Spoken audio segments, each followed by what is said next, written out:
Hey, what's going on, you guys? This is Madam, and I'm coming back to you once again. This time, we are going to go over to the U.S. Sun, and this is about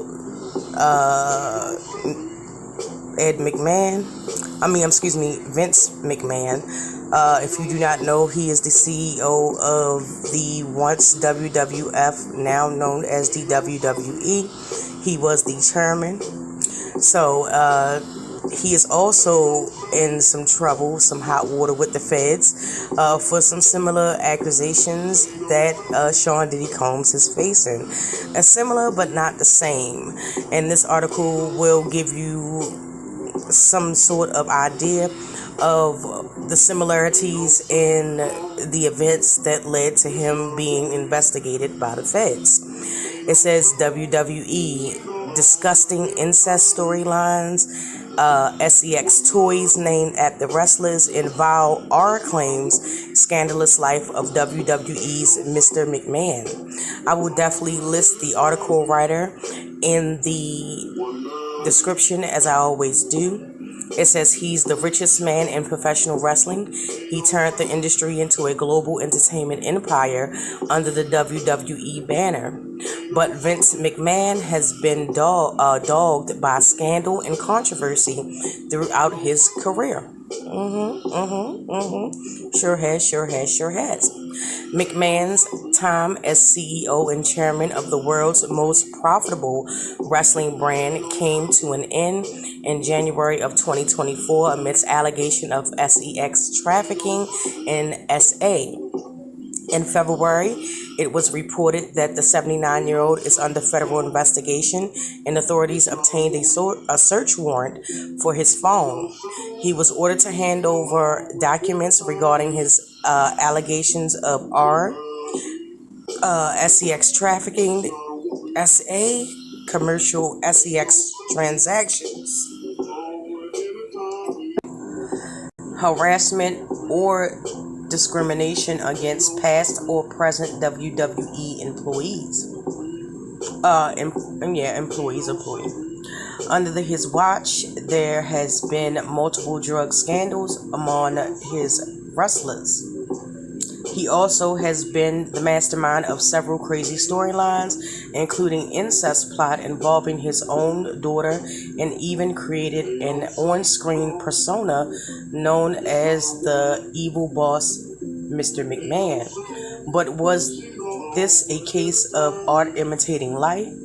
Ahead of the new Netflix documentary, Mr. McMahon, which airs on Wednesday, so be sure to go check it out. I definitely am, myself. We look into the complicated life of the WWE boss and the controversies that contributed to his stunning fall from grace, his rise in power.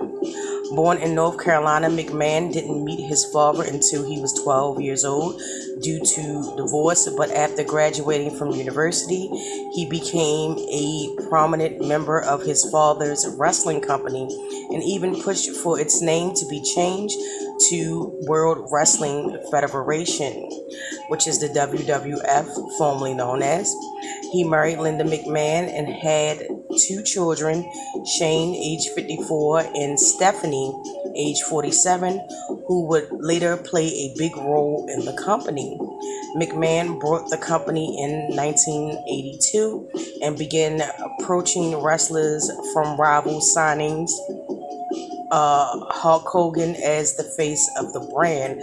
Now, side note, I used to be an avid diehard fan of Hulk Hogan, as well as many other wrestlers like Coco Beware, the Arctic Warrior, and so on and so forth. But more so Hulk Hogan until I found out that he was a racist. Okay, so yeah, if you want me to do a separate video on Hulk Hogan and how I fell out of being a fan and just like put a sour taste in my mouth about him, let me know down in the comments. I'll be more than happy to make that or put something together as far as that's concerned.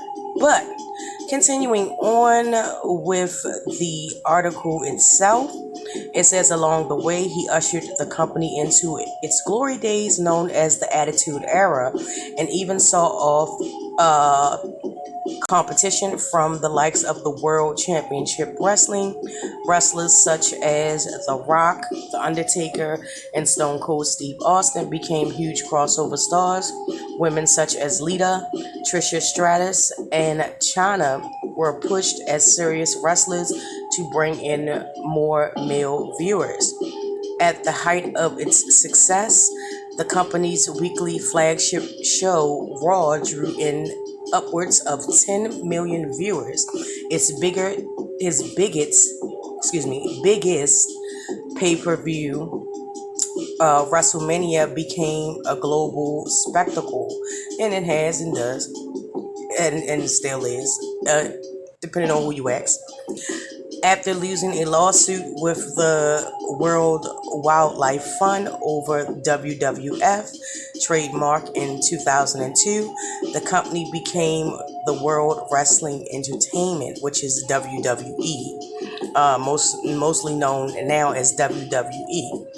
But legal issues centered on McMahon's behavioral flare up as early as 1992 as sexual abuse allegations. Okay. Rita Chatterton, who had worked as the first female referee in the company in the mid 80s, claimed that she was awed by McMahon. A limousine, excuse me, a limousine in 1986. She left the company that same year. She first came forward with her claims in 1992, but the statute of limitations, which allows criminal charges within a certain time limit, had ran out. She then recounted her story on a TV show, saying, "I was forced into oral compilation with Mr. McMahon. When I couldn't complete his desires, he got really angry, started ripping off my jeans, pulled me on top of him, and told me again that if I wanted a $500,000 a year contract, that I would have to satisfy him. He could make or break me, and if I didn't satisfy him, I would be blackballed. That was it. I was done." McMahon countered her claim by saying that they had a consensual relationship. In 1993, McMahon, alongside his wife Linda, sued Rita, claiming that her allegations of R was false. But facing another trial over steroids, he dropped the case. After new allegations were levied against McMahon in 2022, Rita repeated the story of her alleged experience and filed an $11.5 million lawsuit against him. He settled later that month, but his attorney insisted it was not an admission of guilt and it was just to avoid the cost of litigation. Child. Spicy. Yeah. Sources close to the lawsuit claim McMahon agreed to a multi-million-dollar settlement. When I couldn't complete his desires, he got really angry. It's just basically going back to the previous statement that I just read. It says Rita also spoke about what she claimed was a toxic work environment at WWE. She recounted an incident where executive Pat Patterson wanted female wrestlers to harm her. She said, "I ended up doing my very first match, a women's tag team match, and I found out a few months later that Pat Robinson told the women to break my legs and make sure I never I never wanted to get in the ring again. Luckily, being women, instead of doing anything to hurt me, they helped me, and that's how I got started. It was a crazy world, and things were so much different back then. But luckily, the women knew that you had to work 10 times as hard for a quarter of the recognition that the men got at the time." Okay?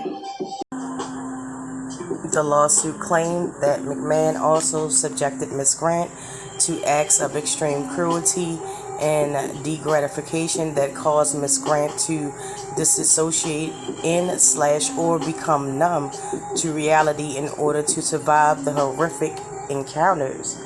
Grant graphically explained how McMahon allegedly coerced her into taking part in a number of horrendous intimate acts, such as defecating on her head during a threesome and using sex toys of her that he named after wrestlers. She also alleged he offered her a position as the company in return for the intimate favors. After McMahon created a position for her in the company's legal department, he is alleged to have harassed her with sexual explicit text messages. He allegedly locked Grant inside his private locker room and forced himself on her over a message table, she claims in the lawsuit. In the statement, McMahon said, "I stand by my prior statement that Miss Grant's lawsuit is replete with lies, obscene, made-up instances that never occurred and is a vindictive distortion of the truth." Excuse me. He continued, "I intend to vigorously defend myself against these baseless accusations and look forward to clearing my name." In February this year, Lauren Ennis, I apologize if I mispronounced that, released a statement claiming that he too was a victim of McMahon's alleged sexual misconduct. His lawyer told Vice, "Read the allegations, read the federal statute, power, control, employment, supervisory capacity, dictatorial sexual demands with repercussions if not met. Count how many times in the complaint McMahon exerts control over both of them." Okay? It says incest and humiliation storylines. Okay? It says during the first his time as WWE CEO, Mr. McMahon was known for having firm control over the company's creative decisions. He had to approve on-screen storylines. During this time, he devised some of the most bizarre plots in the history of professional wrestling. One outlandish running theme saw him take his own trousers in the middle of the ring to order wrestlers and others on-screen characters to kiss his buttocks. In another in-ring segment, he commanded Trish Stratus, a female wrestler, to bark like a dog. In the storyline, McMahon was having an affair with Trish. In 2006, the wrestling world was stunned when he commissioned a segment promoted as two wrestlers having a live sex celebration in the ring. Edge, Adam Copeland, had just won the WWE Championship. To celebrate his promise to have sex with his girlfriend at the time, Lita Amy Dumas. The awkward segment saw the two wrestlers strip down to their underwear. At a certain point, Lita's bare breasts were exposed, with the wrestler scrambling to cover up. Years later, Lita said that she vehemently opposed the segment but was threatened she would be fired if she did not go along with it. In a documentary, McMahon's daughter Stephanie, who had an on-screen role for several years, described how he approached her with the incestuous storyline when she was pregnant with the baby of the wrestler Triple H. Wow, that's crazy. She said, "My dad did approach me about wanting to be the father of my baby in the storyline for TV, which again, only the second time I've actually ever said no to him for something he wanted to do. That one was just a little too gross. Actually, it's completely disgusting. I don't find the entertainment value in it at all. And he is actually my father, so how could I even play that out? I can't fake kiss dad like we were in love or something. It's just revolting all the way around." He then suggested that Stephanie's brother Shane step in as the father of her child, which she also said she was uncomfortable with. When Shane was asked about the storyline during an interview, he bizarrely joked, "Well, my sister's hot. I don't know if I would have really minded that. Wouldn't have really minded that." Wow. Drug controversy. In 1991, Dr. George Zohorin III was found guilty of illegally supplying antibiotic steroids. At his trial, it was revealed that he had supplied steroids to the WWF and its wrestlers while working as a ringside doctor.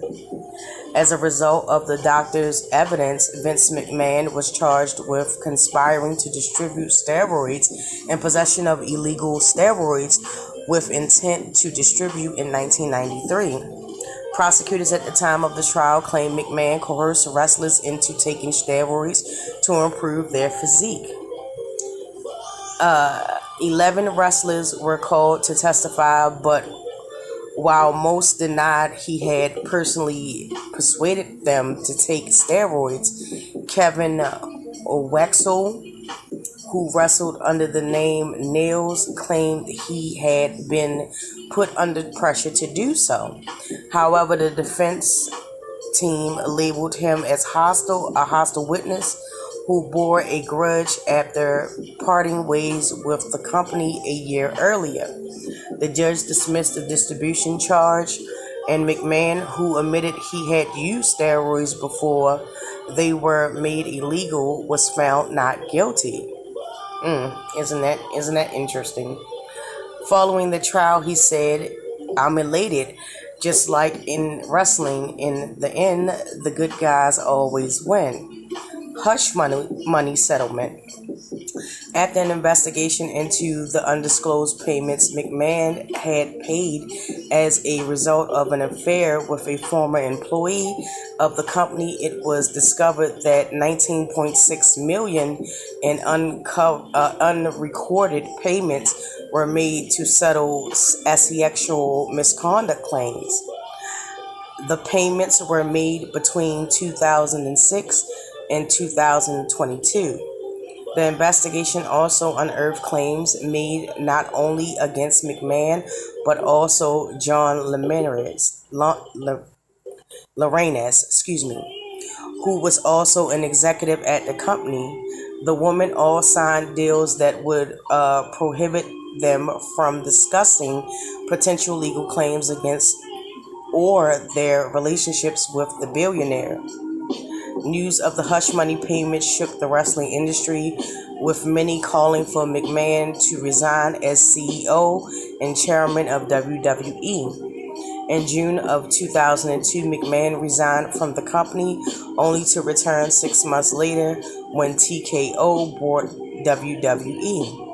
But in January 2024, he announced his retirement after former WWE employee Janelle Grant made damning accusations. Wrestler's death. Now, if you were around at this time, you all know about Owen Hart and the tragic incident that happened. I don't know one person in my atmosphere that wasn't taken aback by that, So, at the 1999 Over the Edge pay-per-view, wrestler Owen Hart was set to challenge the godfather of the company's Intercontinental Champion.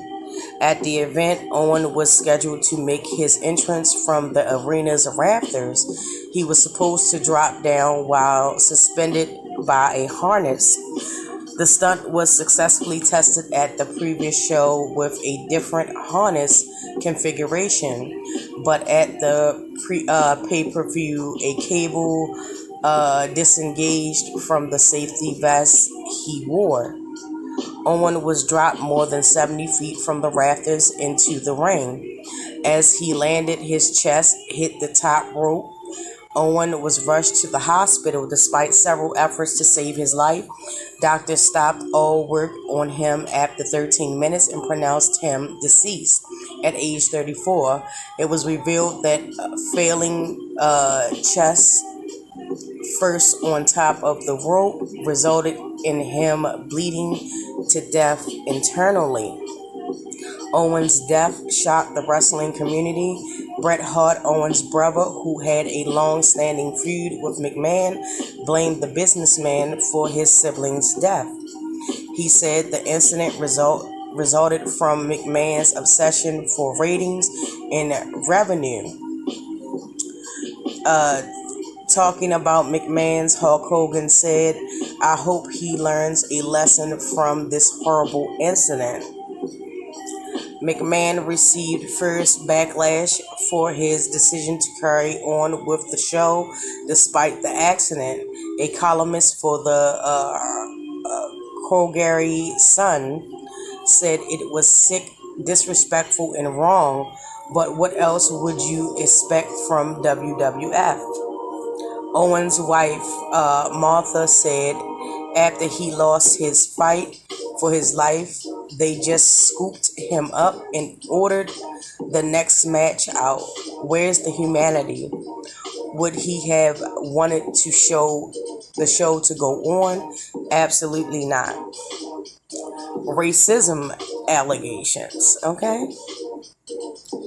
In April last year, former WWE writer Brittany Abrahams sued the promotion for discrimination after she objected to alleged offensively racist and stereotypical jargon used in WWE scripts. One of the examples cited by Abrahams was Apollo Crews, an American wrestler who returned to the company with a whole new gimmick.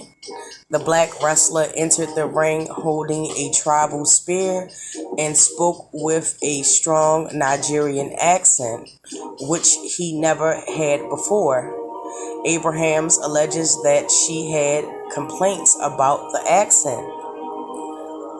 She also claimed that there was a pitch of Misuna, a Saudi American, to say that he was behind the September 11th terrorist attacks on the World Trade Center and the Pentagon. The attacks happened in 2001. Mansour, who is now 28, would have been 5 at the time. The suit further claims that Bianca Blair, a black female wrestler, was made to say lines such as, "Don't make me take off my earrings and beat your ass." In her lawsuit, which named McMahon and several others, she claimed that she was fired when she took home a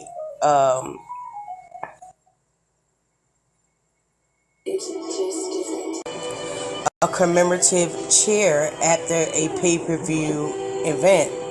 She alleged that although some of her Caucasian colleagues took home chairs, they faced no consequences. Okay?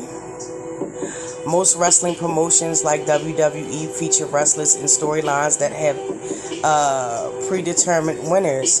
In one match at the Survivor Series pay-per-view in 1997, Canadian wrestler Bret Hart, the WWE champion at the time, was supposed to lose to the title to his real life arch nemesis Shawn Michaels. Bret was leaving the WWE to join its rival promotion WCW, and McMahon was keen to make sure he wouldn't leave with the title. Although Bret Hart agreed to drop the title, he didn't want to lose in Canada as he felt it would disrespect the fans. However, during the match against Shawn in Canada, McMahon instructed the referee to call the match in favor of Shawn, making him the new WWE champion. This infuriated Bret and sparked a 12-year-long rivalry between him and Shawn Michaels and McMahon. Bret said, "I was well under the understanding that they were going to try and screw me that day somehow. I was just determined not to let it happen." The three men have since made peace. And that is the end of the article. This has been quite a lengthy article, but it does give you a lot of the backstory on the WWF and how its name changed in the WWE. Also with some of the, scandalous, things that have happened throughout the years, past and present. Were you aware of this? I just say it all the way around. Like, he always struck me as a person that was, kind of shifty and not to be trusted, and like who would come up with these really weird, bizarre, storylines. And I guess I got my answer from reading this article. If any of it is to be taken as fact or truthfully, man, some of those, like him bending over, pulling down his trousers and having people kiss his butt. I remember, like, one of the most famous ones is when he did it to Stone Cold, and Stone Cold gave his ass a big boot. Okay. But yeah, it's just really crazy how these men build their self and they're on the pinnacle of their power and their a household name, only for it to be ruined for, childish, high school boy antics. You know what I'm saying? That's what I gather from that.